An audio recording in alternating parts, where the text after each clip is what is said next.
Ok. Las vamos a hacer y Ale empieza a moderar la segunda parte de la conversación con las preguntas que se vayan dando.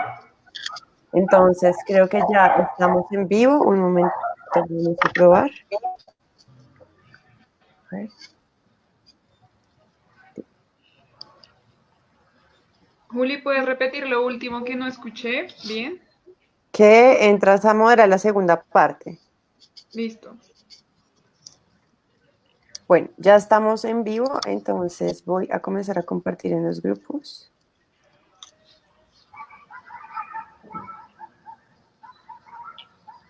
Listo.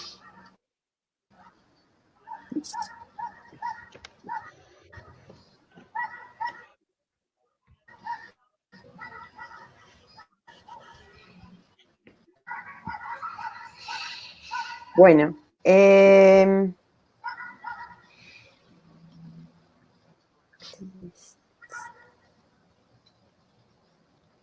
venezolanas, un momento, vamos con prueba de sonido. Bueno, se van conectando personas, gracias a las personas que se van conectando. Hoy tenemos una conversación muy especial con activistas que están en Venezuela, en Caracas, en el Zulia, activistas que buscan y que luchan por la defensa de los derechos de las mujeres y que en esta crisis del COVID se pone mucho más en evidencia problemas estructurales que tienen que ver con el cuerpo, que tienen que ver con el aborto, que tienen que ver con el acceso a servicios básicos como salud, como educación, como energía. Y la idea de la conversación de hoy es que podamos escuchar desde esas voces que son silenciadas, que son invisibilizadas, y que por lo menos desde nuestra perspectiva no se oye mucho a la mujer venezolana contando la historia de lo que está pasando. Hoy le abrimos las puertas, le abrimos las ventanas más bien de Facebook en esta época de pandemia a que nos cuenten, a que interactuemos, a que nos envíen preguntas sobre lo que quieran contarles, preguntarles, saber un poco más sobre lo que está pasando en Venezuela, que podamos escuchar más allá de la polarización de izquierda, de derecha, de si fue Chávez o fue culpa de Maduro, o es que tiene que entrar Guaidó, o es que el presidente Duque está apoyando la situación en Venezuela.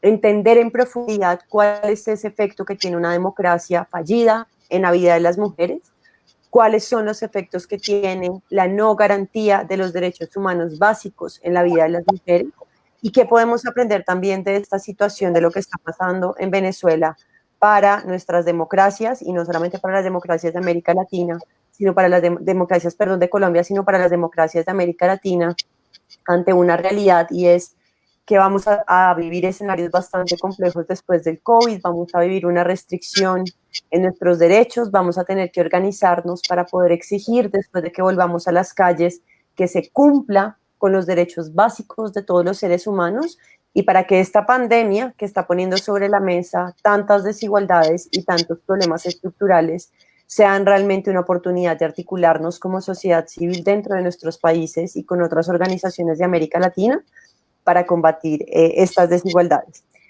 Hoy le damos la bienvenida entonces a tres activistas que son muy importantes y muy especiales para nosotras. A ellas, a dos de ellas las conocimos cuando estuvimos en Venezuela el año pasado acompañando y fortaleciendo sus procesos, y a otros los conocimos en México hace un año, ya casi un año exactamente estábamos en México cuando había libertad, hablando sobre la innovación política en América Latina. Entonces nos acompaña Evelyn Pinto.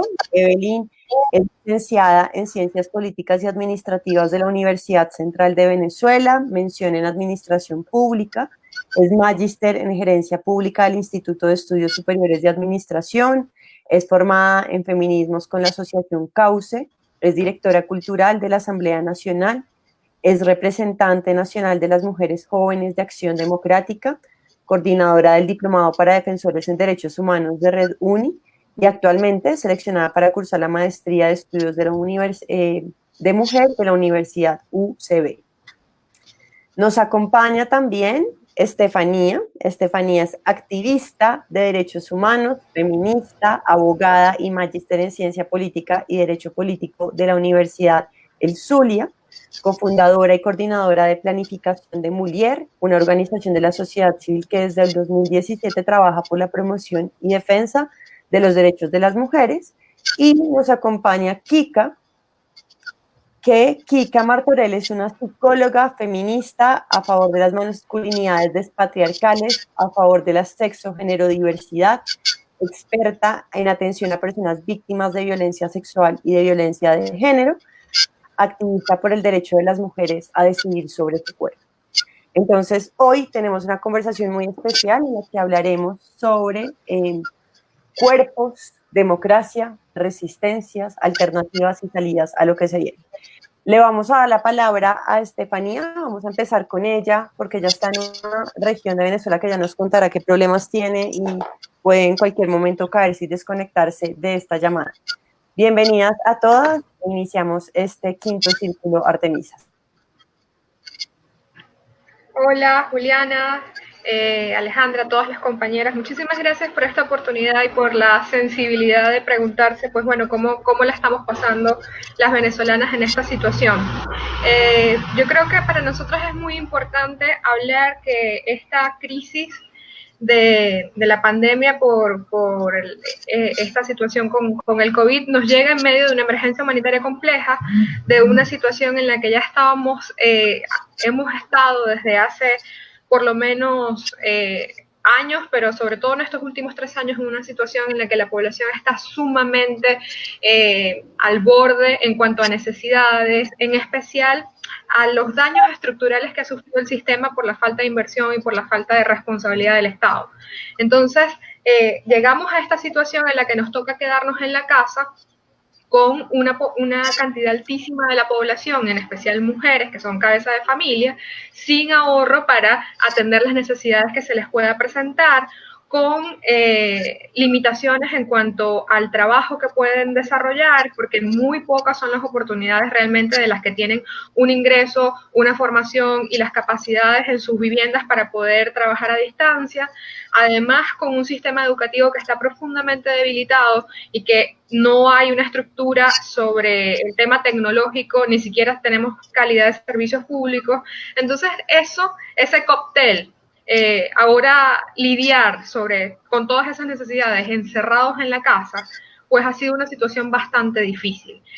Además, una de las cosas que se ha ido reportando en otros países y que lamentablemente pues Venezuela no fue la excepción, es que este tema del confinamiento ha significado un repunte en los casos de violencia de género.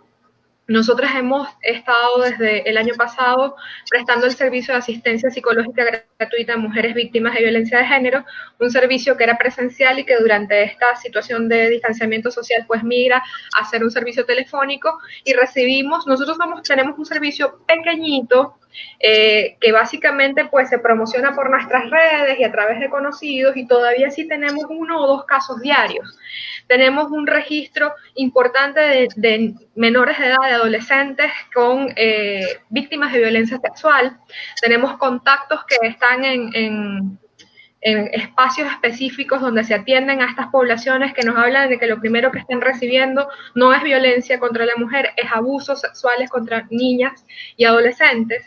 Después son los casos de violencia, es lo segundo que llega. Entonces hay una situación en la que, además de que la mujer está pasándola mal por toda la situación social que estamos viendo en Venezuela, pues está confinada con su agresor. En las estadísticas que nosotros llevamos sobre la atención psicológica, más del 67% manifiesta que el agresor es su pareja o expareja. Y además, pues estamos en una situación en la que el Estado se le ocurrió que también había que suspender los tribunales. Solamente se están recibiendo casos donde la violencia, según los funcionarios, es extrema. Entonces tiene básicamente que haber sangre, tiene que haber un golpe, y esto pues mantiene a las mujeres que son víctimas de violencias tan graves como la psicológica, como abuso sexual, como violencia patrimonial, pues sin ninguna respuesta por parte del Estado. Además, otra cosa gravísima que ha afectado a las mujeres es que en Venezuela no hay casas de abrigo. En ningún estado de Venezuela. Esto significa que incluso las mujeres que están en una situación de violencia extrema en la que está en riesgo su vida, no tienen a dónde irse. No hay donde el Estado pueda resguardarlas de esta violencia. Entonces es una situación que básicamente nos deja desprovistas, donde no hay una garantía de nuestros derechos y donde no se puede de verdad hacer frente a la violencia de género que estamos viviendo en esta situación. Entonces hay además unas iniciativas del Estado pues que son como epilépticas.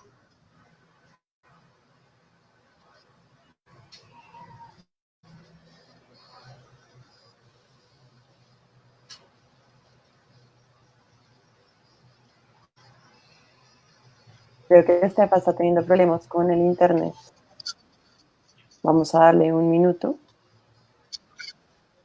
Pero bueno, mientras vuelve Estefa, Kika, quisiera un poco como que abordáramos desde tu visión de psicología feminista estos impactos que tiene en el cuerpo de las mujeres, la represión y la opresión que se está viviendo en Venezuela, el tema de la trata de personas, el tema de no poder decidir sobre nuestros cuerpos y cómo esa opresión que existe en el territorio nacional, fuera de nuestro cuerpo, también se traslada al cuerpo de las mujeres. Quisiera escuchar un poco y que nos contaras un poco más cómo viven ustedes esas opresiones del gobierno en sus cuerpos. Sí, bueno, siguiendo la línea que planteaba Estefanía, que comparto, ciertamente el COVID llega a Venezuela en un momento de emergencia compleja donde los servicios básicos están, bueno, cada vez más, estamos en una situación de pauperación, de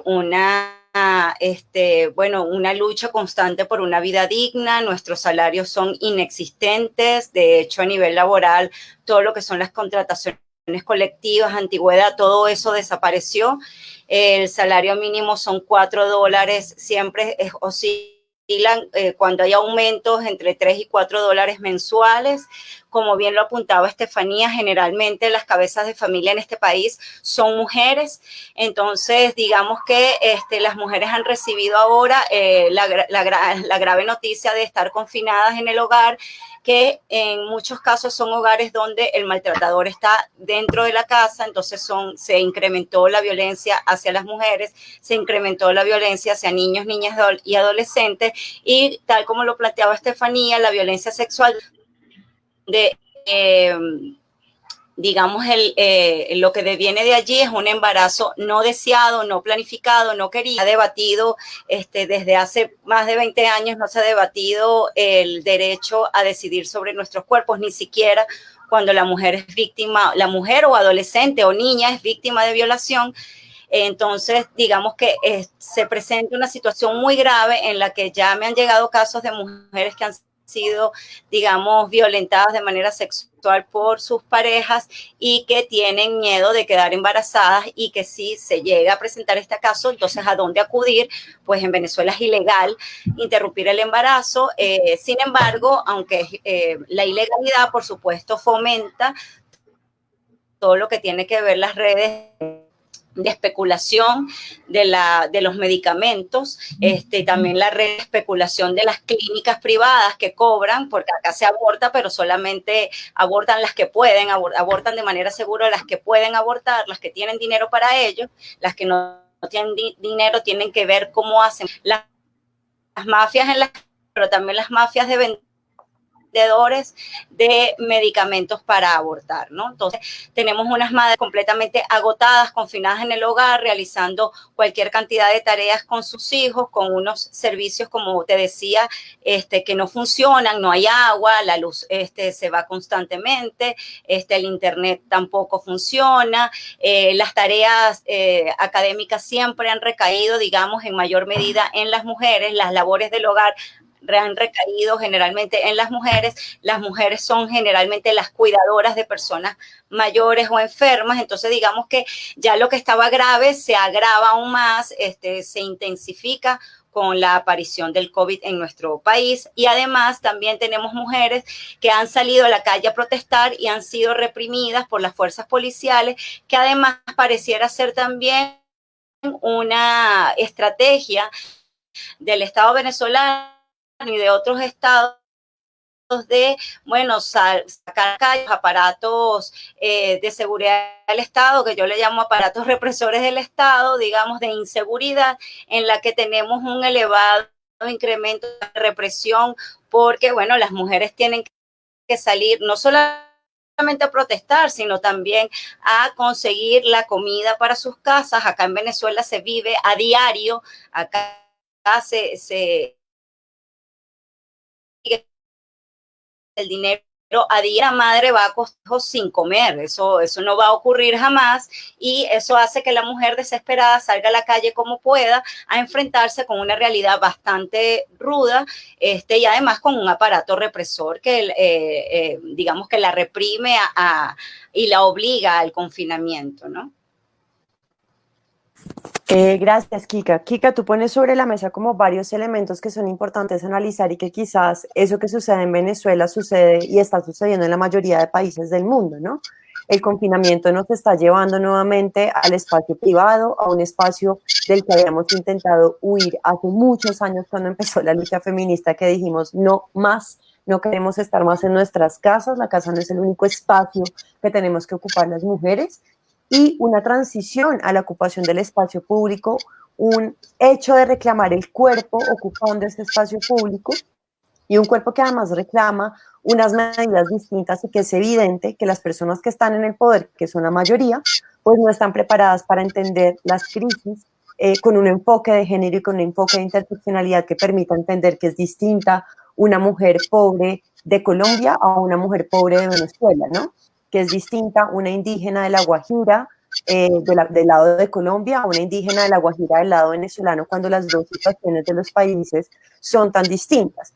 Yo quisiera un poco, Evelyn, que nos contaras como, no rápidamente, porque entender cómo llegó Venezuela a este punto es muy difícil, pero sí quizás explicar cuál fue esa transición que hubo de Chávez a Maduro y cómo hacerlo con perspectiva de género.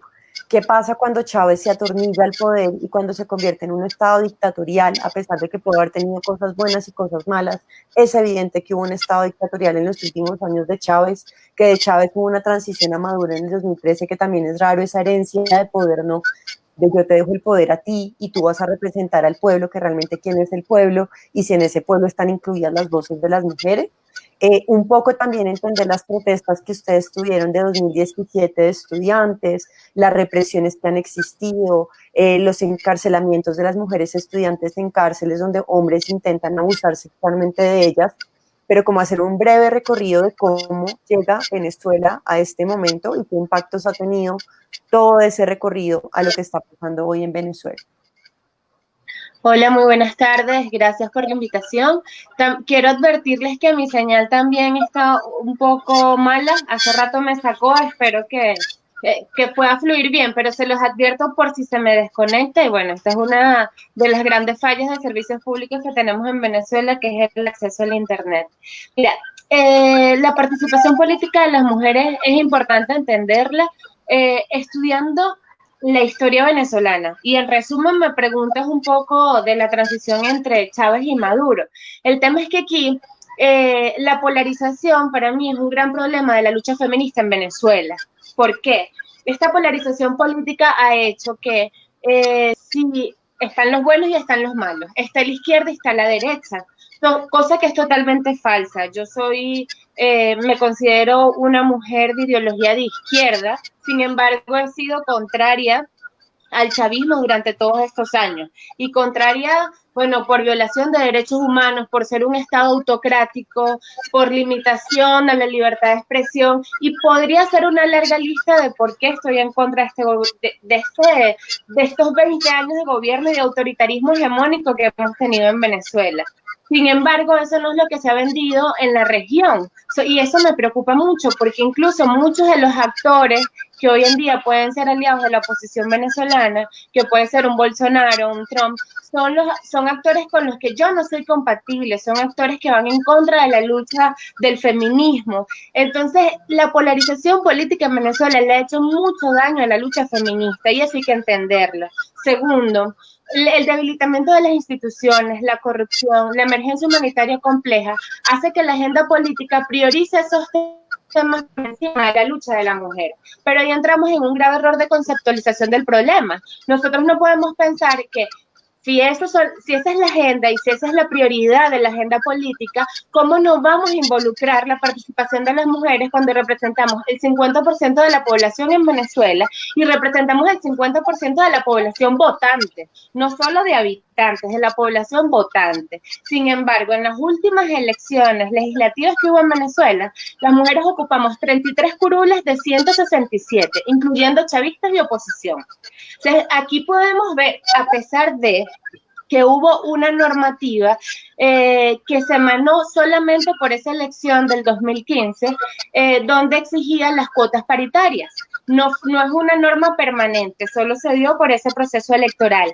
A pesar de que se dio esa norma, a las mujeres las mandaron para los circuitos no salidores, las mandaron de suplentes de los diputados principales, y por eso vemos esa poca representación de la mujer en el poder legislativo. Entonces, tenemos una agenda política que prioriza o se escuda en que está priorizando temas sociales, en la reinstitucionalización de Venezuela, en la democracia, en luchar contra la corrupción, pero todo esto tenemos que hacerlo de la mano de las mujeres que representamos el 50% de la población. En Venezuela, aparte de eso, las mujeres son las que más están egresando de carreras universitarias. Sin embargo, no las vemos en los puestos de toma de decisión, no las vemos en los puestos directivos, no las vemos en los puestos directivos de los partidos políticos, de las empresas.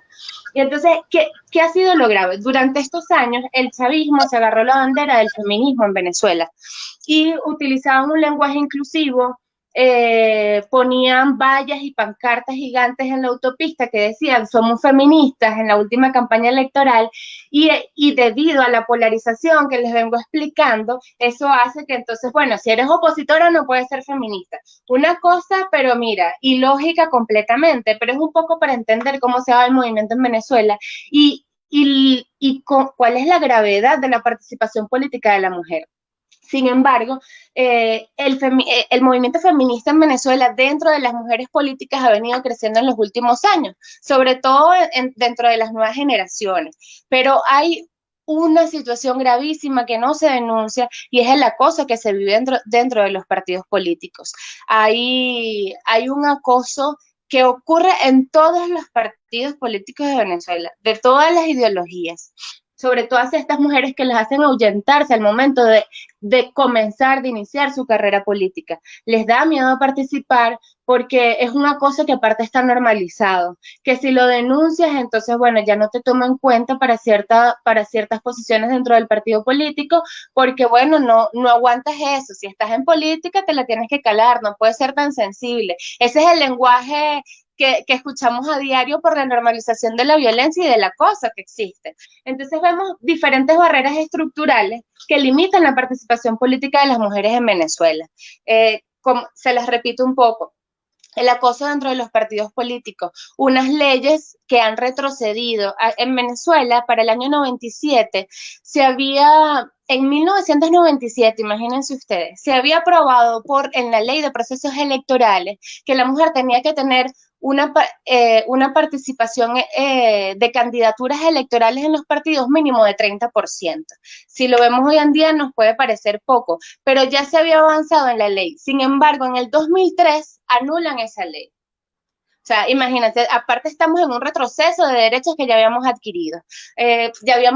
Ya habíamos asegurado que los partidos políticos tenían que poner candidatas mujeres un mínimo de 30%. En el 2003 se anula por completo.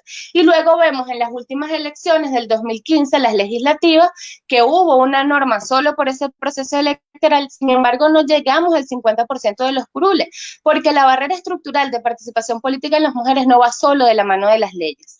Va de la mano de una gran polarización política, de 20 años que hemos vivido en autoritarismo, de una crisis humanitaria compleja que nos dificulta poner en la agenda hablar de feminismo en la política. Entonces, lo que quiero hablarles a nuestras hermanas colombianas un poco que entiendan es que a pesar la polarización en Venezuela ha hecho que muchas banderas, que comunicacionalmente muchas banderas se les agarre un bando y otro y que te quieran etiquetar y te quieran marcar con todas estas etiquetas solo por ser de oposición o por ser de chavismo. Y eso es algo que ha limitado la lucha de la participación política de las mujeres en Venezuela y tenemos que entender. Tenemos que extraernos, tenemos que aislarnos de toda esta polarización, de esas etiquetas políticas para trabajar por los derechos de las mujeres verdaderamente. Y también hacer incidencia en la política, porque desde la política es que podemos lograr cambios estructurales en la sociedad. Esa es mi visión muy particular. Yo creo que tenemos que meternos en el sistema, tenemos que ocupar el poder, hablar de aspirar al poder sin pena alguna para poder generar cambios desde adentro. Porque solo como activistas, solo denunciando, es importante, ¿no? Esa actividad, no estoy menospreciando ninguna actividad, pero también tenemos que meternos y ser la piedra en el zapato dentro de la agenda política.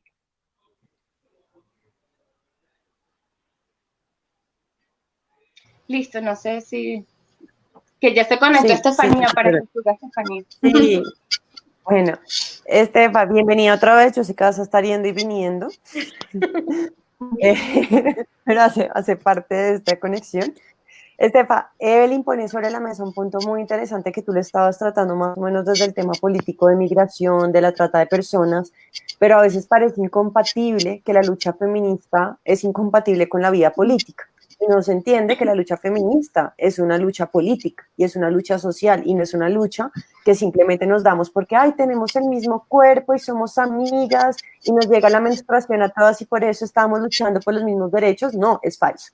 El feminismo es un movimiento político que busca unas reivindicaciones y que si algo se ha puesto en evidencia durante esta crisis, no solo en Venezuela, sino en el mundo en general, es que los gobernantes no entienden los impactos de las crisis políticas en las vidas de las mujeres. Y ahí quiero nuevamente cederte la palabra, Estefa, porque a mí un poco la impresión que me da de lo que pasa en Venezuela es que es como una lucha de penes, ¿no? Una lucha del patriarcado, de quién la tiene más grande. Entonces, Guaidó sale a ganarse el apoyo de todos los países y entonces Maduro le responde con arsenal y entonces Trump dice, yo no me la voy a dejar montar de ni por el putas, y entonces manda desde Estados Unidos tropas a que estén en Venezuela y entonces de repente uno empieza a entender que la forma en la que la política se ha construido, que le estábamos hablando antes de entrar a este broadcast, es esa política patriarcal de competencia, de aniquilación de la otra persona, de quién es el mejor del otro, quién está a favor o en contra de, y considero que cuando las mujeres ocupamos la política por los roles y los estereotipos de género que hemos tenido históricamente, quizás no la habitamos de la misma forma.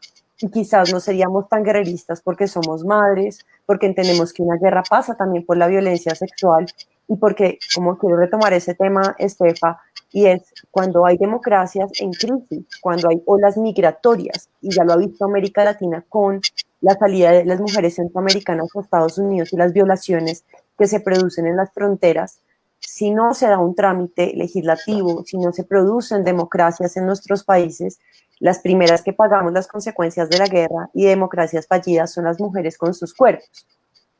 ¿Tú cómo ves, Estefa, un poco el manejo que da el gobierno colombiano a la migración y este tema que tampoco se habla mucho, que es la trata de personas?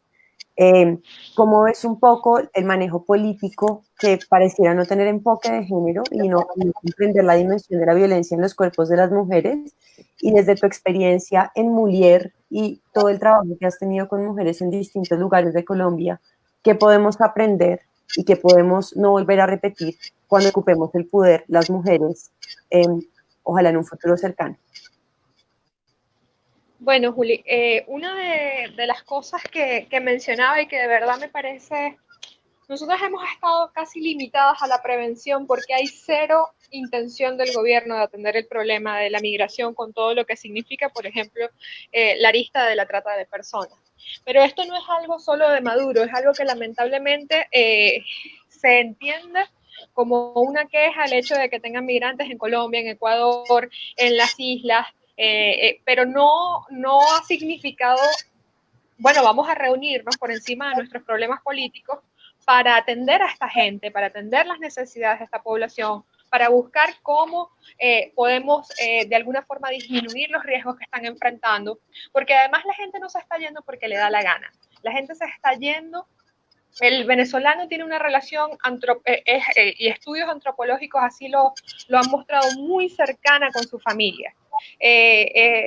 es una cuestión, se construye el referente de vivir cerca de tu familia, de tener estas amistades desde el colegio, que seguramente se da igual en otros sitios de Latinoamérica, pero para aquí tú le preguntas y la mayoría de la gente que se fue pues quisiera regresar. Entonces no se están yendo porque quieren, se están yendo porque las condiciones de vida en el país son tan agresivas que llega un punto en el que no puedes imaginarte un futuro en unas condiciones mejores o ni siquiera puedes comer. Y ante esta situación, precisamente por ese ejercicio masculino, patriarcal y desde la competencia, desde el no dar mi brazo a torcer que se hace de la política, no solo en Venezuela, sino también en los países hermanos, pues ha generado que esta situación de la migración no se atienda. Y no se atienda desde las políticas públicas, desde la función del Estado y de los gobiernos de mejorar las situaciones de la población, de atenderlas, de generar medidas que de verdad puedan presentar escenarios que quizás no solucionen la migración, pero que atiendan por lo menos la problemática coyuntural. Y esta idea de no hablarnos, esta idea de no entrar a procesos de negociación, que además es una idea que está presente en el gobierno y está presente en la oposición, y que además nos ha puesto en una situación en la que lamentablemente pues cada vez perdemos más soberanía, porque en algún momento se entiende como que los que están negociando la situación de Venezuela es los rusos, los chinos y los Estados Unidos, y que Venezuela pierde un poco la posibilidad de autodeterminar qué es lo que quiere hacer y cómo quiere solucionar su problema, o cómo puede solucionar su problema. Entonces esas posiciones guerreristas, esas posiciones un poco cargadas de ego, que están además divorciadas de la realidad de la gente y de las necesidades de la gente, pues simplemente van contribuyendo a la polarización que no ayuda a nadie, y en especial a los venezolanos y a las venezolanas. Entonces, estamos ante problemáticas diversas que se enfrentan con la migración, ante servicios que están, servicios de la sociedad civil, de las agencias de la ONU, que están colapsados por esta problemática, y además estamos pasando, pues como lo pasó Haití en su momento con el tema del terremoto, la situación de que tenemos a la tercera industria delictiva más grande del mundo, como es la de la trata de personas, porque la primera son las drogas, la segunda las armas y la tercera la trata, y además la trata es una de las más seguras, porque tú puedes pasar por un aeropuerto, por una frontera con una mujer a la que le dijiste que le vas a matar a la familia y ella va a decir que es tu novia, ¿verdad? Aunque sepa que tú la vas a explotar, la vas a desaparecer, la vas a someter a prostitución forzada. Entonces, esta situación que está en incremento, porque nosotras como sociedad civil, desde nuestro espacio, que además es muy limitado por las situaciones que tenemos, hemos venido haciendo un monitoreo de medios sobre mujeres víctimas de trata, mujeres venezolanas, mujeres y adolescentes venezolanas víctimas de trata de personas que han sido rescatadas en otros países. Y en el 2018 logramos detectar 372 mujeres víctimas rescatadas, y en el 2019 ya eran 480. Entonces estamos ante una situación que está en incremento, donde las principales afectadas son las mujeres y las niñas, porque son el 72% de las personas que sufren ser víctimas de trata, y que al Estado, tanto venezolano como al Estado receptor, que puede ser Colombia o Ecuador, que sabe que las mujeres están en cúputas en situaciones inhumanas de prostitución forzada, que simplemente no atiende esta situación, y que se sigue poniendo tanto en nuestro país, con la política que se hace en nuestro país, como con la política internacional, tanto la que puede venir de Estados Unidos, como puede venir incluso de los rusos y los chinos, se sigue poniendo la geopolítica, los intereses por encima de las necesidades de la gente.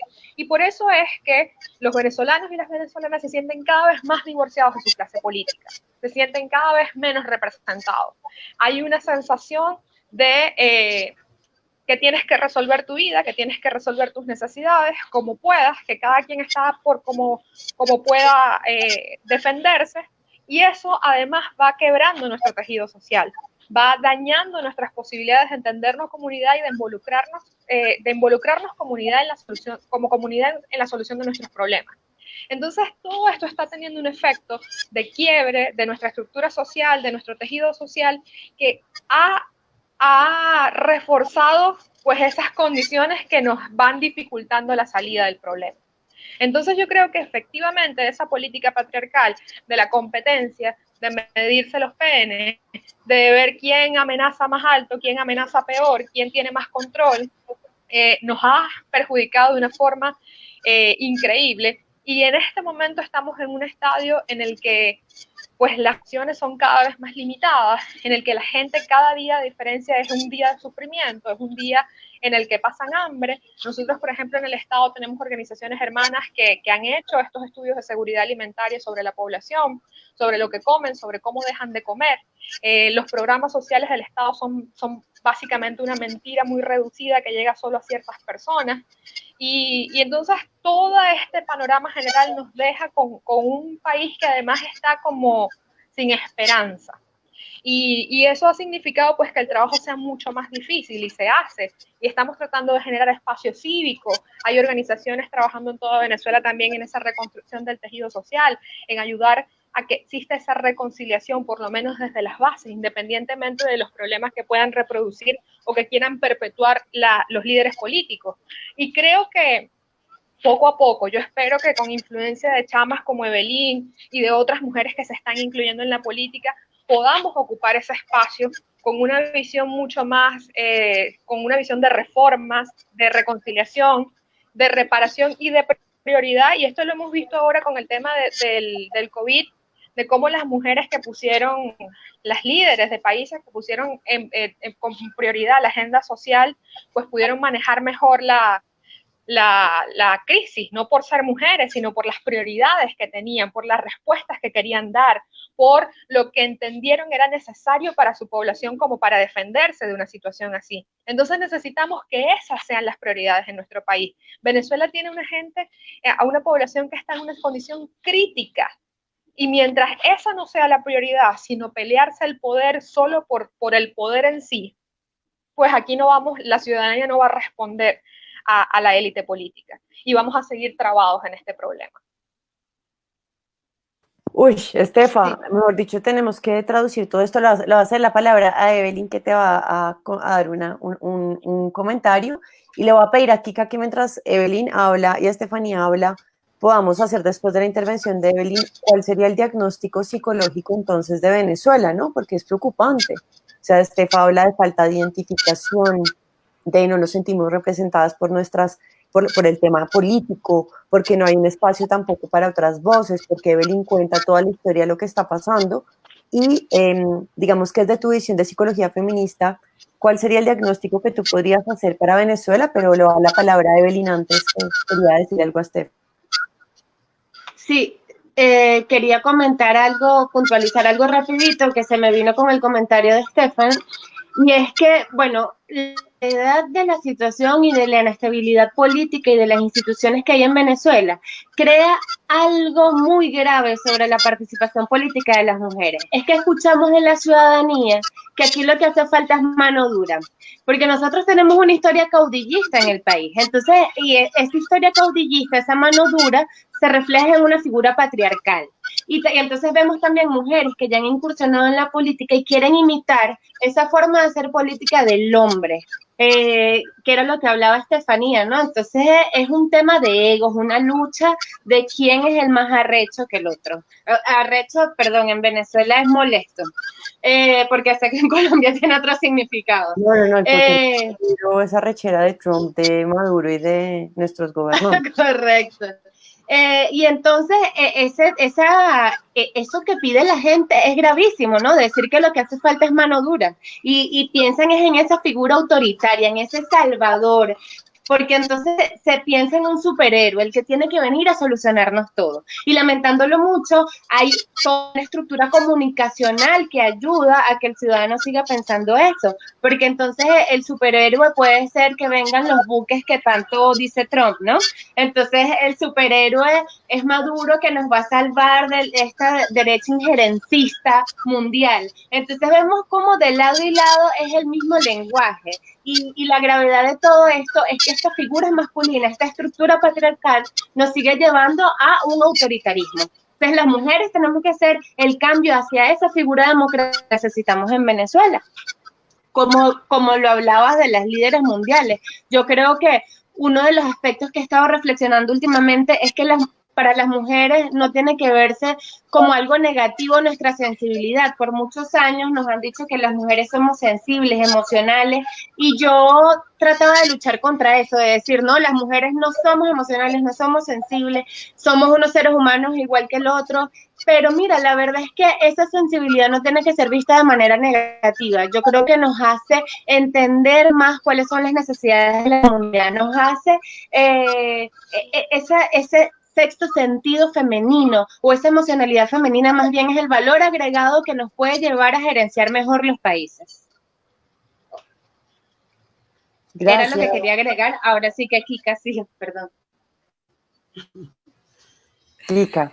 Oye, qué maravillosa esta oportunidad, de verdad, Juliana, de verdad, gracias por esta idea de invitarnos para que, tal como lo decías al inicio, en realidad se pueda conocer desde las voces de las mujeres, bueno, parte de la realidad, por no decir la realidad o la verdad, ¿no? Porque no soy, digamos, creyente de una verdad absoluta o una realidad absoluta, pero por lo menos gran parte de la realidad que vivimos las mujeres venezolanas, vamos a ser nosotras protagonistas de esas voces, ¿no? Un poco entonces me preguntabas hace unos minutos acerca de ese diagnóstico social de la sociedad venezolana en este momento. Bueno, yo pudiera decirte que yo vengo, digamos, haciendo un análisis psicosocial de nuestra realidad. ¿Sí se escucha? ¿Me escuchan bien? Perfecto, perfecto. ¿Sí me escuchan bien? Ya no. Ok.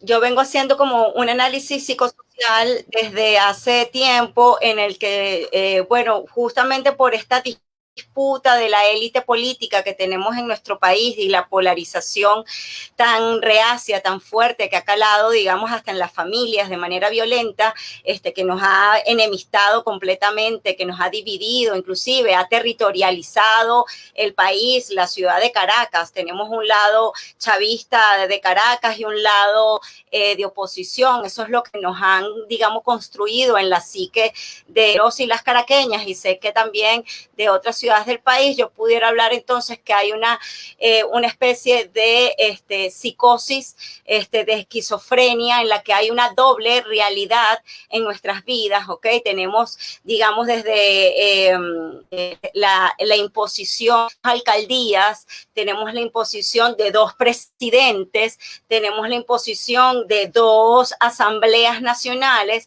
y esto hace que entonces sí que tengamos una doble realidad, porque además tenemos una desprotección total, no sabemos a dónde acudir, no sabemos si acudir a constituyente o a la Asamblea Nacional legítima, que bueno, para los chavistas fue un duelo haberla perdido en el 2015, pero esas son las elecciones, eso fue lo que arrojaron los datos. Entonces, frente a una pérdida, se impone una Asamblea Nacional que, bueno, divide inevitablemente la vida de cualquier semana en Venezuela, y eso por supuesto ha generado una suerte de desesperanza, desolación, de no saber a dónde acudir, de por supuesto de mucha imposición del miedo. Vivimos en una sociedad acorralados por el miedo, acorralados por el psicoterror, en el que, bueno, la libertad de expresión está cercenada, tenemos cualquier cantidad de personas no solamente presas, sino también asesinadas, como por ejemplo el estudiante de la Universidad Bolivariana de Venezuela, Ali Domínguez, que fue brutalmente golpeado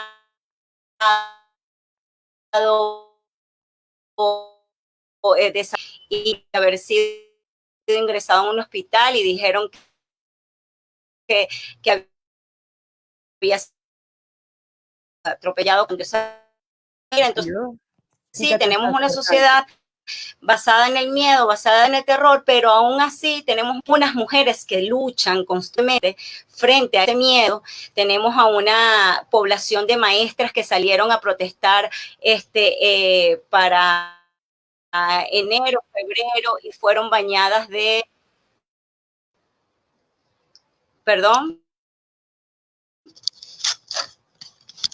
déjame mudarme, me voy a mudar.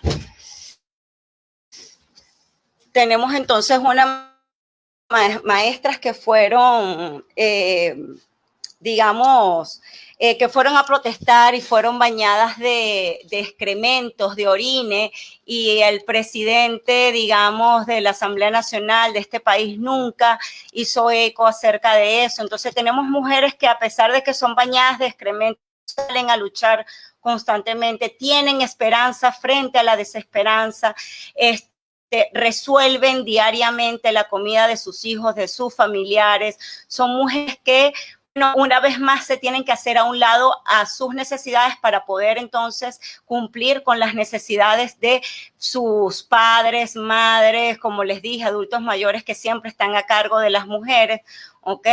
Tenemos mujeres que tienen 2 y 3 trabajos y no solamente tienen una doble militancia, no solamente pertenecen a un partido, sino también pertenecen a un colectivo de mujeres, y esto lo apuntaba nuestra maestra Argelia Laya en los años 70 y 80, que las mujeres entonces tenemos que tener una doble militancia porque dentro de los partidos políticos no hay una visión de género, no hay una visión feminista, ¿no? Sino más bien hay toda una exclusión si hay mujeres que se consideran feministas. Entonces, doble militancia, triple trabajo, o 4 jornadas laborales hacen que tengamos unas mujeres bastante agotadas, psíquicamente muy agotadas, pero por otra parte bastante luchadoras, ¿no? Y eso hay que siempre como ponerlo muy, muy, muy al frente, porque además somos sobrevivientes de víctimas de violencia y tenemos cada vez un incremento de los femicidios en nuestro país, donde tampoco el gobierno nacional ni tampoco la oposición y que la polarización también ha calado, digamos, o ha intervenido en separarnos a las mujeres, cosa que no ocurría antes del 99.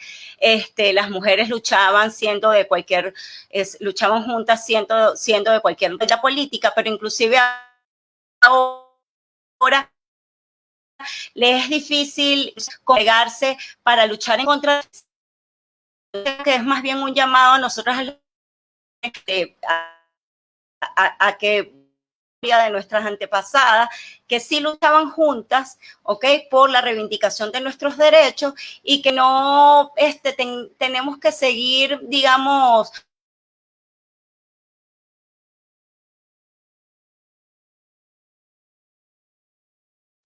Te perdimos, Kika. élite política. Te perdimos en la última idea. ¿Sí? Te perdimos en la diciendo. Sí, eso. Digamos, con la lucha de un poder patriarcal. Creo que las mujeres todavía les hace falta un poco de reflexionar, algunas mujeres, perdón, les hace falta reflexionar sobre eso y de verdad hacer a un lado la tolda política, porque realmente la reivindicación de nuestros derechos es lo principal. Gracias, Kika. Como pones varios temas sobre la mesa, yo les voy a leer ahora los comentarios de las personas que están conectadas. Tenemos mujeres que están en La Guajira, en Colombia. Tenemos mujeres que están en Caucasia, que es el occidente de Colombia, una región muy afectada por el conflicto armado en Colombia. Nos escribe Marisol Cabrera y les hace una pregunta, y es: ¿cómo pueden los gobiernos vecinos ayudarles? Sabemos que muchas mujeres volvieron a Venezuela y ahora vuelven a salir, pues la situación está imposible. Jamie, que es de Arauca, que está en frontera también con ustedes, nos cuenta, le preguntamos que cómo está la situación en Arauca y nos dice que es bastante fuerte. Pues he tenido la oportunidad de escuchar de labios de las mismas mujeres venezolanas, profesionales con trayectoria política, y la situación económica las ha llevado a trabajar en prostitución, escuchar la situación de sus familias y cómo muchas son extorsionadas teniendo que entregar gran parte de su dinero por preservar la vida de sus familias, y estas extorsiones vienen desde la misma Venezuela. Jamie trabaja en una red de mujeres de Arauca y dice que la red de la que ella hace parte ha atendido situaciones muy difíciles de otras mujeres venezolanas y que desde su red se está promoviendo un llamado a la solidaridad para atender estos casos de venezolanas. Y ahí como que frente a la pregunta de Marisol y frente a todo lo que exponen ustedes de esta situación que está viviendo Venezuela y particularmente con un foco muy grande en los impactos que tiene la migración en los cuerpos de las mujeres, la pregunta sería cómo visibilizar, cómo tratar este tema de las violencias de las mujeres, cómo visibilizar lo que está pasando en Venezuela y entender el impacto que tiene en la vida de las mujeres y quizás si le pueden responder algunas de ellas, si hay rutas o correos electrónicos a los que puedan reportar los casos que ellas están acompañando desde sus lugares de donde están. Bueno, de nuestra parte, pueden contactarnos. Nosotros estamos en @MulierVenezuela, estamos en Facebook, en Instagram, y parte, como estamos aquí en el Zulia, que es un estado fronterizo, pues a veces es más factible canalizar alguna situación que sea aquí en Venezuela y tenemos contacto pues compañeras de Caracas, de otros estados que también pudiéramos hacer la referencia o la alianza para ver cómo ayudar. Otra cosa es que también hay que entender parte de eso de que tú hablas de la importancia de entender el contexto de la situación que sucede aquí, es que cuando hay un desmontaje de la estructura que genera oportunidades, de las estructuras formales de trabajo, de educación, empleo, pues aquí hay un escenario donde la gente tiene que asegurarse de sobrevivir. Y eso ha generado una serie de actividades delincuenciales. Aquí la gente vive de lo que nosotros llamamos aquí coloquialmente la maraña, no sé si será lo mismo en Colombia, pero es como estas cosas, espero que no sea una grosería ya, pero son estas cosas como, bueno, estos trabajitos que se hacen por fuera, muchas veces son ilegales. Aquí tenemos por lo menos en el Zulia, que no tenemos distribución de combustible, de gasolina, desde unos 6 días antes de que se decretara la cuarentena. Es decir, tenemos ya casi 7 semanas sin gasolina. Cero distribución de gasolina. Entonces tú ves a los mismos policías, a un comercio completamente estructurado que además se vale muchas veces de niñas y niños adolescentes para vender gasolina. Tenemos gente que vive simplemente de la reventa de los dólares porque la gente recibe remesas y quiere bolívares. Entonces hay todo, y estas son como las cosas más benignas, pero también tenemos gente que se dedica a la extorsión. Nosotros con el mismo tema de la trata hemos monitoreado cómo hay un incremento de los venezolanos, de las personas de nacionalidad venezolana involucradas como delincuentes en esta red de trata, porque ya se comienza a ver como una oportunidad de negocios, aprovecharse de los connacionales, aprovecharse de estas situaciones, y lamentablemente pues esto es parte de la estructura de falta de oportunidades que se genera en el país. Entonces, son situaciones en las que cada vez es más difícil dar respuesta. Además, tenemos un problema gravísimo de acceso a la justicia. Aquí, las mujeres que se atreven a denunciar tienen que pasar por un viacrucis tremendo. Tienen que llevar la hoja donde se les va a imprimir la medida, tienen que llevar un pendrive para que se las den para imprimirla. O sea, es una situación que una mujer pobre no puede asumir, que no tiene la posibilidad. Nosotros tenemos, según la Constitución, una justicia que debe ser completamente gratuita. Entonces, cuando no hay las medidas, porque además cuando tenemos un Estado que tiene un sistema de impunidad, porque ya sabe que su gente necesita lucrarse de actividades que son criminales, pues entonces tienes toda una situación social que pues termina en esos lamentables escenarios donde las mujeres son amenazadas, explotadas o agredidas pues también por personas venezolanas. Entonces tenemos una situación en la que es muy difícil, que además el Estado se está sirviendo de esa falta de oportunidades. Nosotros hemos llegado a la conclusión de que al Estado le sirve también que la gente se vaya. La gente que tiene cierta capacidad profesional, que tiene ciertos estudios, que además tiene acceso a herramientas que le permiten quejarse, que son los que tuitean quejándose del gobierno, los que graban un video, pasan cadenas de WhatsApp, pues esa gente cuando se cansa y se va, eso les sirve al gobierno, porque además no solo se va alguien activado políticamente que genera oposición, sino que además llega dinero que esa persona envía a su familia. Entonces tenemos una situación en la que desactivar políticamente a la sociedad es una ganancia del Estado. Entonces creo que es importante entender que, bueno, que estas redes de solidaridad en favor de todas esas personas que están en países como Colombia, Ecuador, pues son necesarias, porque todos estamos en una situación muy agresiva y toda esa posibilidad, y lo agradezco profundamente, todas estas mujeres que están apoyando a venezolanos migrantes, y en lo que necesiten, pues estamos aquí para ver cómo conectar, cómo poder fortalecer ese trabajo y acompañarnos, porque como mujeres, más allá de nuestras nacionalidades, sabemos que el yugo siempre está, que estamos oprimidas por diversas razones que van más allá de nuestra nacionalidad. Entonces creo que acompañarnos es muy importante, y de verdad muchísimas gracias por ese trabajo que están haciendo para acompañar a las mujeres que lo necesitan. Gracias, Estefa. Evelyn, ¿ibas a decir algo también frente a este tema? Sí, para responder un poco a la pregunta que nos hacía, no, creo que era Marisol, sobre cómo pueden ayudar los países hermanos. Ah, Marisol, correcto.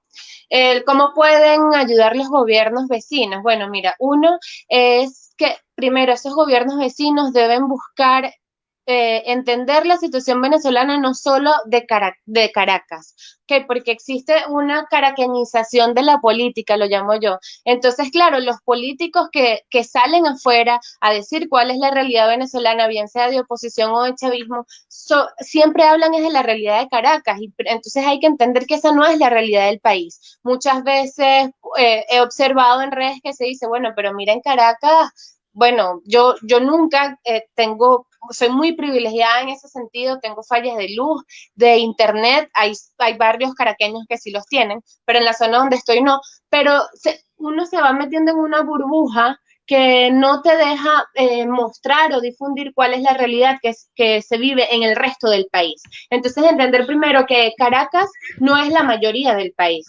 Y entonces estos gobiernos vecinos deben, en primer lugar, entender esta realidad que arropa a toda Venezuela. Segundo, hacerle un llamado al entendimiento a los líderes y las lideresas políticas. Es decir, no podemos como gobiernos vecinos incentivar la radicalización de las acciones, que lo que ha hecho, mira, esta es una visión muy personal. Para mí, el chavismo, este régimen autoritario, a medida que ha recibido mayores amenazas, les bloquean cuentas, les prohíben entrar a determinado país, ellos se han aferrado más al poder.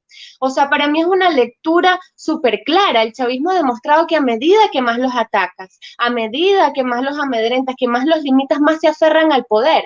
Entonces yo no entiendo cómo sigue siendo una política de los países vecinos, de los que están apoyando a Juan Guaidó, llamar a la radicalización de las acciones, cuando debe ser todo lo contrario. Y un gran apoyo de los países vecinos es llamarnos al entendimiento, es decirles, mira, no cuentes con nosotros para una solución violenta, armada, sino ustedes deben entenderse, hay que ir al diálogo. Nosotros presionaremos para que se respeten los derechos humanos, pero ustedes deben entenderse, deben hablar. Y yo siento que muchos países vecinos no están incentivando a eso.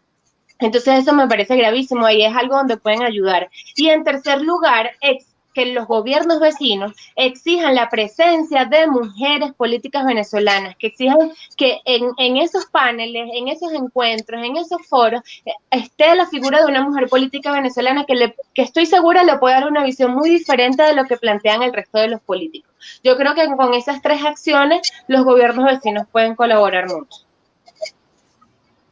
Bueno, y yo quería también como, disculpen, ¿no? Pero una última idea, alimentando lo que ustedes dicen, es justamente hacer todo lo posible para no promocionar, para evitar, erradicar la xenofobia, ¿no?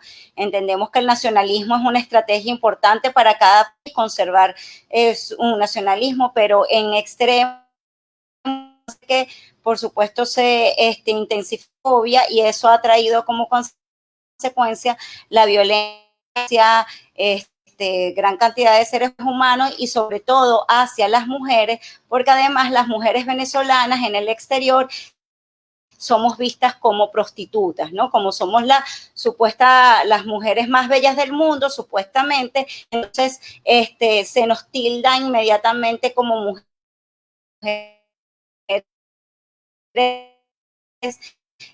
que vamos a prostituirnos, que ya cuando en realidad somos víctimas de trata, ¿no? Entonces, esa idea como para alimentar lo que ya dijeron Estefanía y Evelyn. Bueno, yo quería hacer una pregunta porque ustedes ponen un tema muy importante sobre la mesa y es la percepción de la figura de la mujer venezolana alrededor del mundo y también el hecho de que las mujeres venezolanas no están ocupando estos espacios de decisión que son sumamente vitales en este momento, sobre todo para generar un cambio real y efectivo que beneficie a toda la población. Hace poco tuvimos un círculo de conversación también de estos en el cual hablábamos de cómo las mujeres no han hecho parte de la forma en la que se le ha representado en la cultura y lo mismo pasa en la política. Las mujeres no han hecho esa construcción de representación en la política y la figura de las políticas mujeres se ha visto muy tergiversada o es duramente criticada cuando una mujer ocupa la política. Entonces también queremos saber si nos quieren responder, podemos ir primero también con Kika que estaba tomando la palabra. ¿Ustedes cómo se imaginan que cambiaría el gobierno de Venezuela si lo estuviera ocupando en este momento una mujer, teniendo en cuenta lo que decía Evelyn hace un rato de la sensibilidad y cómo la sensibilidad no debe representar para nosotras una debilidad, sino más bien una herramienta que nos puede ayudar a obrar de una forma diferente y tal vez mucho más beneficiosa? Entonces, ¿cómo se imaginan ustedes que podría, o sea, una proyección a futuro de cómo sería una Venezuela gobernada por mujeres? Bueno, sería maravilloso, claro, apuntamos a eso. Claro, aquí hay que tomar en cuenta que ser mujer no es necesariamente ser feminista, ¿no? Y que una mujer ocupe un espacio de poder no necesariamente lo va a ocupar desde el feminismo, desde la sensibilidad o la perspectiva de la sexo-género-diversidad. Entonces, ahí yo sí quiero ser como bien enfática porque es necesario, sí, yo quiero que mujeres representen, ocupen espacios de poder, pero que sean mujeres realmente sensibilizadas en la perspectiva de género, en el feminismo y en la sexogénero-diversidad. ¿Ok? Porque, bueno, más allá de particularizar a la mujer como un ser emocional, que ciertamente, como decía Evelyn, es una cualidad más bien a la que se le puede sacar punta, pero que gracias al patriarcado ha sido mal señalada, juzgada, etcétera, porque además del lado contrario tenemos a los hombres a quienes se le ha reprimido la emoción, sobre todo el amor y el afecto, porque sí se les ha incentivado la rabia, la ira y la violencia. Esas emociones sí se han incentivado en ellos, pero el amor y el afecto no. Entonces, bueno, más allá, digamos, de esas características o de ser, digamos, de solamente apuntar a esa categoría, yo creo que hay que seguir desarrollando espacios de formación y de construcción de lo que es ser femenino y ser masculino. Okay, más espacios de formación y sensibilización en la perspectiva de género, que pueda desmitificarse lo que es realmente el feminismo, ¿no? Porque todavía se tiene el mito, el prejuicio de que el feminismo es lo contrario del machismo. Hay una profunda ignorancia hacia eso. De hecho, hay inclusive todo un posicionamiento de la frase o de la categoría peyorativa de feminazi, ¿no? Haciendo realmente una ridiculización total de lo que es ser nazi y ser mujer, como que si las mujeres, por muy no sé, por muy luchadoras que seamos, tengamos campos de concentración. Entonces, fíjense cómo se caricaturiza peyorativamente la lucha de las mujeres, pero no se fomenta, digamos, a grandes rasgos, porque hay experiencias. Mujer es una experiencia, ustedes en Colombia también tienen experiencias maravillosas, en Venezuela hay experiencias de espacios de formación y de construcción de lo que es en las categorías de género tradicionalmente atribuidas, pero creo que hay que hacer esfuerzos cada vez mayores. Creo que sí, las mujeres políticas tienen que pasar sí o sí por esos espacios, ¿ok? Porque tiene que haber una sensibilidad justamente en lo que realmente es nuestro enemigo, en el sistema de opresión que es el sistema patriarcal. Ese es el principal sistema de opresión y eso todavía no se tiene claro. ¿Okay? Hay toda una mala idea de que ser femenino es ponerte tacones y no pintarte los labios, como que hay siempre como eso, ridiculizaciones de lo que es realmente feminista. Entonces, todavía nos faltan espacios para eso.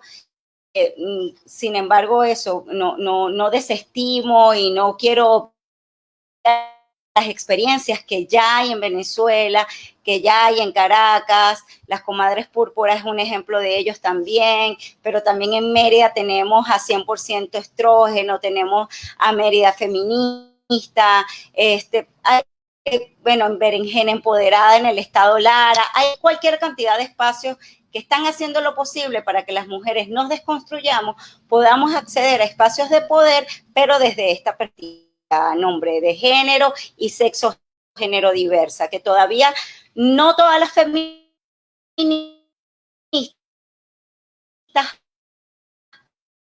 apuntan, y yo creo que es y aprender acerca de lo que es la sexo género diversidad y de sus propias luchas además, ¿no? Que además son personas que también el confinamiento, y quisiera destacar esto, por ejemplo las personas transgéneros que están tomando todo el medicamento hormonal para su transición de género, bueno, ahorita están en una situación difícil porque no pueden salir a conseguir el medicamento porque además en los pocos lugares donde los venden están cerrados. Entonces, ¿dónde está también el apoyo hacia estas personas,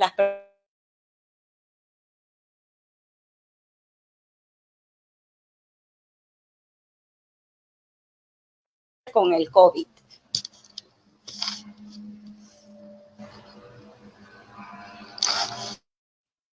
¿Alguna más quiere responder la pregunta?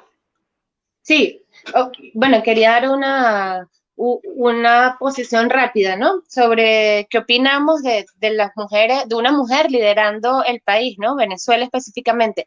Mira, yo creo que, no sé si estoy idealizando demasiado la figura de la mujer, pero está demostrado en cifras a nivel mundial cómo las mujeres son menos propensas a la corrupción o a cometer actividades oscuras, por llamarlo así, y uno de los grandes problemas que ha llevado a la crisis en Venezuela ha sido la corrupción, y eso es importante destacarlo, porque aquí en Venezuela estamos sumergidos en una emergencia humanitaria compleja, en una falla de servicios públicos, porque todo el dinero que se proyectaba, que se aprobaba para obras del Estado, para el mantenimiento, por ejemplo, de toda la red hidroeléctrica del país, todo ese dinero fue robado. Y aquí hay demasiadas pruebas de cómo la corrupción destruyó el país. Nosotros, si recorremos y viajamos en carro por el interior del país, vemos una cantidad de obras inconclusas increíble. Lo vemos, bueno, en los repositorios de medios digitales, de noticias. Yo soy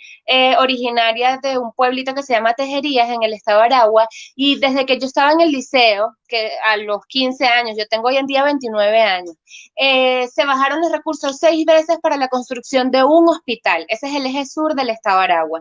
Entonces, y nunca se construyó el hospital. Eso lo estaban construyendo frente a la casa de mis padres. Solo quedaron las bases. Y así hay cientos de obras inconclusas. Entonces, la corrupción, como uno de los graves problemas que nos ha llevado a esta crisis en el país, yo creo que desde el liderazgo de una mujer puede haber menos corrupción. Y como les digo, no sé si estoy idealizando la figura femenina, pero yo siento que la mujer como administradora que ha sido históricamente del hogar y en este país tan matricéntrico, ojo, no matriarcal, matricéntrico, que está acostumbrada como administrarse con lo poco que tiene, que han sido unas madres solteras, que han tenido que sacar adelante a todos sus muchachos solas y a rendir ese poco dinero. Yo creo que así la mujer política no se siente identificada como feminista, esa sensibilidad hacia administrar bien los recursos, a ver el país como nuestro hogar, un hogar gigante,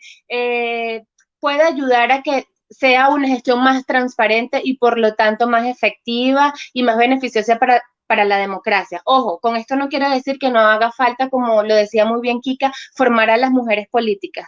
Y es necesario toda esa formación que tú hablabas y tenemos que meter candela en esa formación, sobre todo a las mujeres políticas jóvenes. Sin embargo, yo creo que el país liderado por una mujer puede ver grandes cambios, sobre todo porque siento que la mujer es menos propensa a cometer actos de corrupción.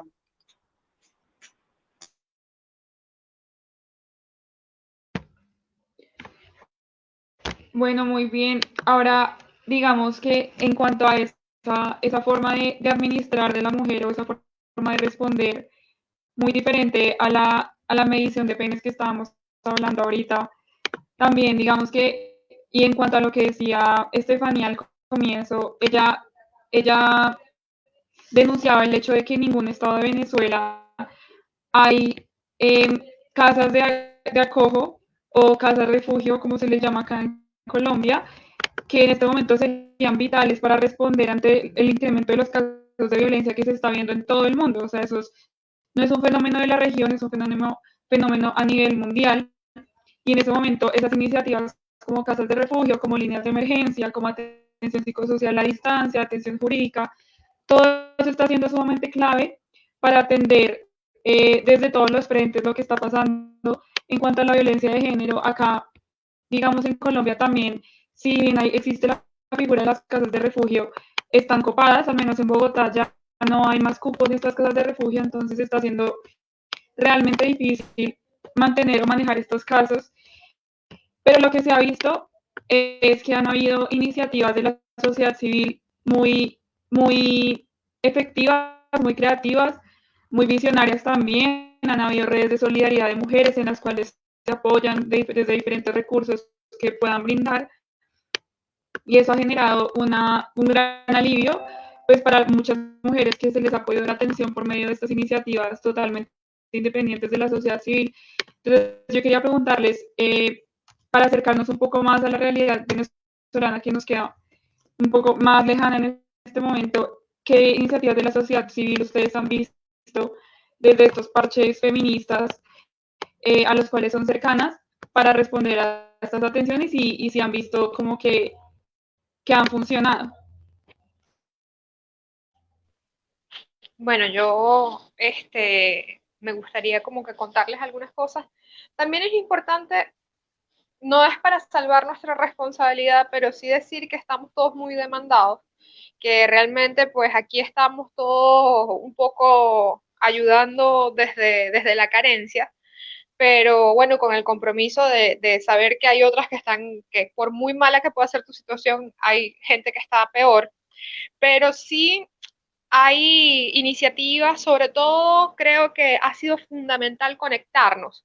Conectarnos, nosotros por ejemplo en el Zulia, un poco con apoyo de UNFPA, de la agencia de la ONU que trabaja violencia de género, lo que hemos hecho es que ese poquito que puede dar cada quien, trabajar en equipo para entre todos reunir una respuesta completa o lo más completa posible para las mujeres que están en situaciones en las que necesitan apoyo.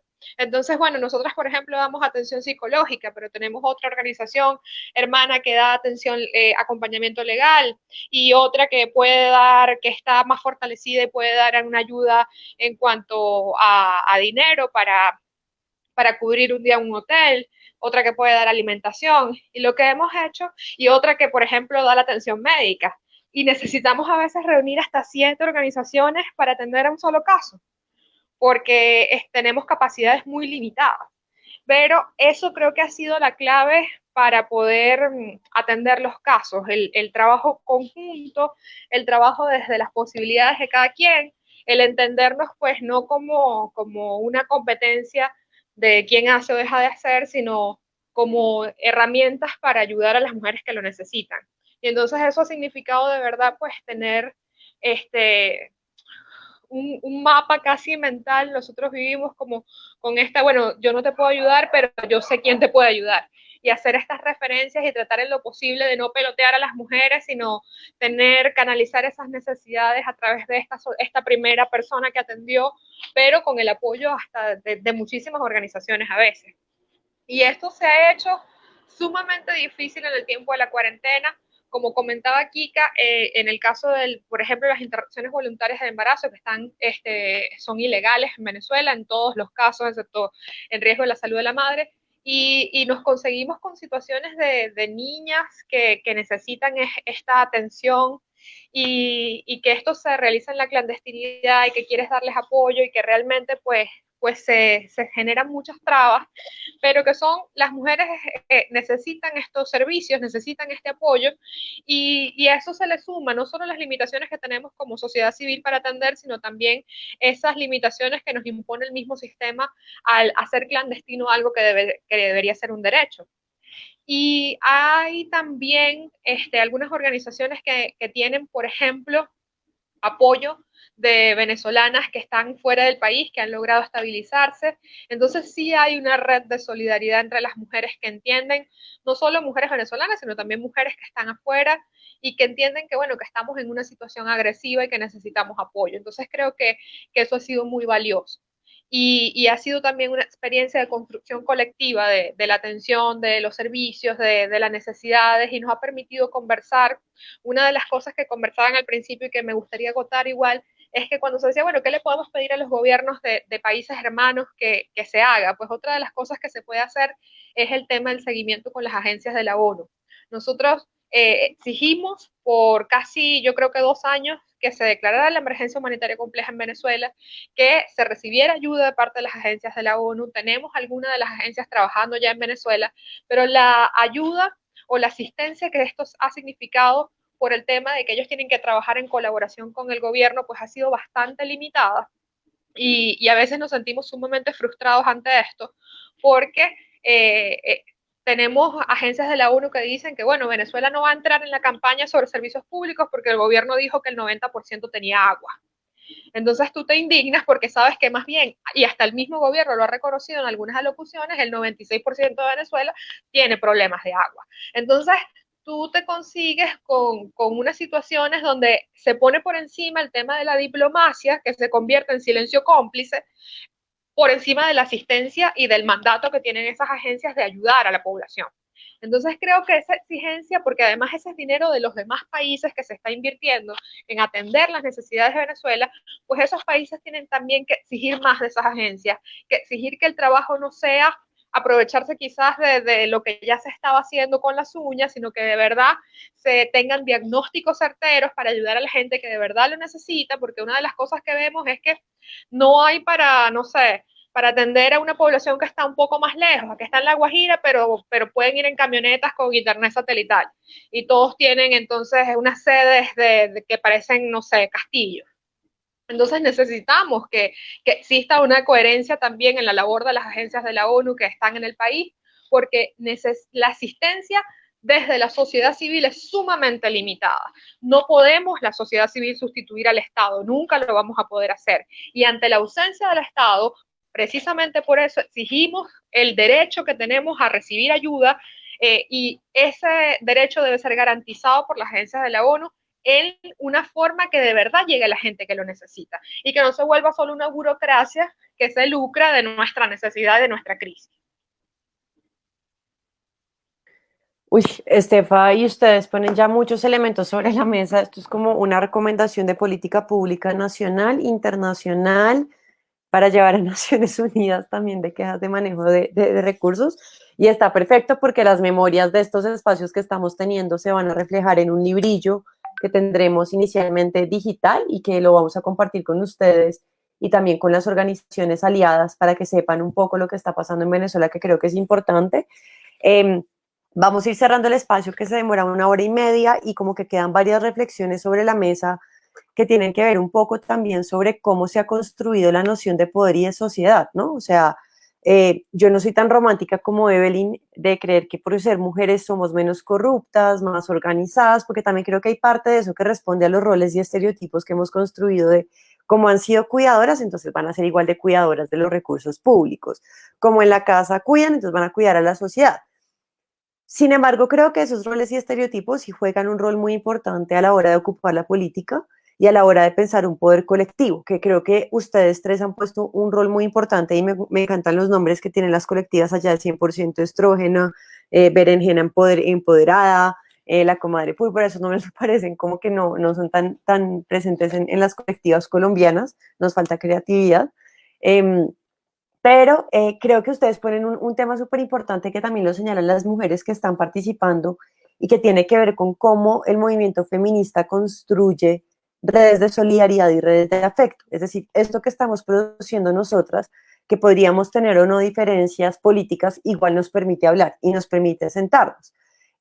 Y esa construcción de poder de redes de solidaridad, de redes afectivas, de redes donde también podemos tener diferencias, es quizás lo que le falta al poder político tradicional construido desde una visión patriarcal de aniquilación, de competencia, de quién es mejor que el otro, quién tiene más que el otro, y no en una visión de colaboración y de solidaridad como quizás sí se producen las redes de afecto y de cuidado que podemos ver al interior de los países, pero también de forma binacional, ¿no? O sea, yo a veces me pregunto si quizás los hombres serían tan solidarios entre ellos frente a temas de casos de ejercicio de prostitución, o si los hombres son tan solidarios como nosotras cuando nos llama una mujer a decirnos, necesito mercado, estoy sin mercado, y movemos todas las redes, revolcamos, llamamos a Pepe, Juan, Lucas, Ana, Sandra, lo que sea, recogemos de todo y lo damos, y quizás esas formas de poder en los hombres yo no las veo tan evidentes, o quizás mi círculo no tiene esas prácticas tan feministas interiorizadas, pero creo que quizás está más en la forma en la que ocupamos el poder que en los cuerpos que habitamos, ¿no? Esa es como una primera reflexión. Segundo, yo veo un tema que el COVID lo hace más evidente para mí, es como un retorno a la cacería de brujas y a la Inquisición de 3 siglos que nos quemó, pero como en épocas modernas pues no nos tienen que quemar para aniquilarnos, ¿no? Que lo pone Kika sobre la mesa de estos estados de psicosis, de esquizofrenia, es que ustedes están locas y entonces ya nos quitan la esperanza completamente. Y también creo que una forma de aniquilación y de quemarnos vivas es callarnos, es no darnos visibilidad y es llevarnos a espacios de explotación moderna, como ser parte de red de trata de personas, y una aniquilación también que me parece muy dolorosa, que tiene que ver con la xenofobia, ¿no? O sea, creo que como mujeres, como feministas, la xenofobia no está permitida en nuestras vidas. Es decir, ni porque hay venezolanos que roban o no roban, porque los colombianos también robamos o no robamos cuando fuimos a Venezuela en nuestras olas migratorias, también lo hicimos en nuestras olas migratorias a España, y no por eso creo que desde el movimiento feminista podemos permitirnos ese tipo de vindicaciones de es que esos pobres, horribles, horrorosos que vienen aquí a robarnos, porque no conocemos la situación y porque por el contrario el movimiento feminista es un movimiento que en sus agendas busca la redistribución, la igualdad, el respeto de los derechos humanos, el poder colectivo, que es un poder que falta mucho en la política patriarcal de hoy, en una política cuidadosa y en una política que también se lleva al cuerpo y a lo mental, ¿no? O sea, yo no sé si a ustedes les pasa, pero a mí me preocupa un montón la salud mental de los políticos hombres. O sea, Trump tiene problemas mentales. O sea, yo no creo que el man necesita una psicóloga o un psicólogo que lo ayude a entender y a desmenuzar eso. Si uno escucha a gobernantes de todo el mundo, pues dice, pucha, aquí hay un tema de salud mental que pobrecitos no lo trataron y pobrecitos les faltan redes de afecto y de solidaridad para ocupar el poder de formas distintas, que creo que es algo que las mujeres tenemos mucho, porque nuevamente me remonto a la pregunta de si ellos llaman a sus amigos a decirles como, oiga, estoy súper deprimido y estresado de esta vaina, el COVID se me salió de las manos. Nosotras tenemos más eso también por los roles y por la forma en la que ocupamos nuestras vidas, y que creo que esas formas cuando son llevadas a la política son muy interesantes, que igual tendremos que experimentarlas porque todo siempre es como hipótesis cuando las mujeres no pensamos en ocupar el poder. Pero bueno, cierro acá, le cedo la palabra a Aleja para que haga el cierre de este espacio.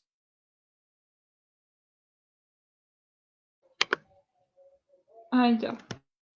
Bueno, no, pues agradecerles totalmente. Estas conversaciones siguen siendo muy valiosas porque, como lo decía Juli, más pues un poco más antes en la conversación, y que fue algo que me dijo hace mucho tiempo y me quedó sonando, y es que la cuarentena empezó una semana después del 8 de marzo, un 8 de marzo donde en la mayoría de los países de la región ocupamos el espacio público que siempre nos ha sido negado, pues históricamente, y lo ocupamos totalmente, y una semana después volvimos al confinamiento de nuestras casas donde siempre nos han querido, ¿no?